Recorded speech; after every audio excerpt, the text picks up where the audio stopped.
السلام علیکم۔ Asia 41 news کے ساتھ میں ہوں آپ کی میزبان زینب سجاد۔ خبر شامل کرتے ہیں گجرانوالہ سے۔ ہمارے بیورو چیف رانا محمد عقیل کے مطابق امیر جماعت اسلامی پاکستان حافظ نعیم الرحمان کا تقریب سے خطاب۔ ملک میں مہنگائی اور بے روزگاری ہے، آئین اور قانون کے تحت جو سہولیات شہریوں کو ملنی چاہیے وہ نہیں مل رہی۔ دولت مند اور غریب کے لیے الگ الگ تعلیم کا نظام ہے۔ آئین میں لکھا ہے کہ میٹرک تک فری اور بہترین ایک جیسی تعلیم ہوگی۔ 90% لوگوں کو آپ نے اعلیٰ تعلیم سے محروم کر دیا ہے۔ لوگوں کو شعور پہنچانا ہوگا۔ ریاست کا کام ہوتا ہے کہ وہ لوگوں کو امن فراہم کرے، ٹیکس کے بدلے ریاست آپ کو عزت اور آبرو کی سہولیات دے۔ بلوچستان میں سینکڑوں لوگوں کو یرغمال بنایا گیا ہے۔ ایک حملے میں بیرون نہاد کا ملوث ہوتا ہے۔ آپ اپنے پسند کے لوگوں کو اپنے اوپر مسلط کر رہے ہیں۔ جب حملہ ہو رہا تھا تب ہمارے ادارے کہاں تھے؟ کچھ لوگ بچ کر واپس آ گئے ہیں۔ فوج کا کام الیکشن مینیج کرنا نہیں اور کاروبار کرنا نہیں ہے۔ فوج کا کام بیرون ہاتھ اور حملے میں ملوث ہاتھ کو روکنا ہے۔ یہ آپریشنز پر ملک نہیں چل سکتا۔ ملک کا سیاسی نظام یہ ہے کہ چند خاندان ملک پر مسلط ہیں۔ محبتیں بانٹ کر ہی ملک چل سکتا ہے۔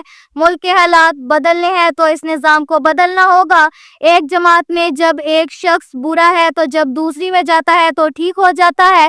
جس جماعت کے ساتھ اسٹیبلشمنٹ ہو اس کو ٹھیک کہنا شروع کر دیتے ہیں۔ جیسے ہی اسٹیبلشمنٹ پیچھے ہٹتی ہے تو اس کو برا کہتے ہیں۔ جماعت اسلامی مشروطی سیاست نہیں کرتی۔ مذہبی اور سیاسی جماعتوں میں خاندانوں کے خاندان ملے ہوئے ہیں۔ مسلسل حکومت کی طرف سے وہ اعلانات ہو رہے ہیں جس سے جینا دوبھر ہوتا جا رہا ہے۔ ہر ماہ اعلان کیا جاتا ہے کہ بجلی کی قیمتیں کم کر رہے ہیں۔ انڈسٹری بل اور کاٹیج انڈسٹری کا برا حال ہے۔ رمضان کے بعد پورے پاکستان میں بڑے پیمانے پر تحریک چلایا جا رہا ہے۔ حکومت کو مجبور کریں گے کہ وہ بجلی کی قیمتیں کم کریں۔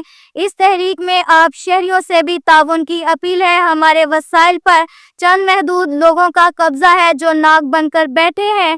ہم سب نے مل کر جدوجہد کر کے ان کو دھکیلنا ہے۔ اس کے ساتھ ہی ایک اور خبر شامل کرتے ہیں گجرانوالہ سے۔ ہمارے بیورو چیف رانا محمد عقیل کے مطابق فوڈ سیفٹی ٹیموں کا سٹی ایریا اور نواحی علاقوں میں گرینڈ آپریشن انتہائی ناقص انتظامات پر 7 فوڈ پوائنٹس کو 4,50,000 سے زائد کے جرمانے عائد۔ بھاری مقدار میں گلی سڑی سبزیاں ممنوع، چائنا نمک اور ایکسپائرڈ اشیاء طلب۔ کارروائیاں بابٹا town, Etawah, G T road, کنگنی والا اور کچا آباد روڈ پر عمل میں لایا گیا۔ انتہائی ناقص انتظامات اور حفظان صحت کے اصولوں کی سنگین خلاف ورزیوں پر کارروائیاں عمل میں لائی گئی۔ کنگنی والا اور اٹاوہ پر واقع معروف ریسٹورنٹ کو انتہائی گندے ماحول میں کھانا تیار کرنے پر بھاری جرمانے عائد کیے گئے۔ فوڈ ہینڈلرز کے میڈیکل اور ٹریننگ سرٹیفکیٹ لازم آئے تبدیلی ریکارڈ موجود نہ تھا۔ سحری کی تیاری میں گلی سڑی سبزیاں اور ممنوع چائنا نمک کا استعمال کیا جا رہا تھا۔ فنگس زدہ فریزر، کھلے پروسیسنگ ایریا میں آلودہ پانی موجود پایا گیا۔ بابٹا ٹاؤن میں معروف دہی بلے شاپ کو یونٹ میں چوہوں کی فضلات اور مکھیوں کی موجودگی پر بھاری جرمانہ عائد کیا گیا۔ خوراک میں ناقص، غیر معیاری اور ممنوع اشیاء کے استعمال پر مکمل پابندی عائد ہے۔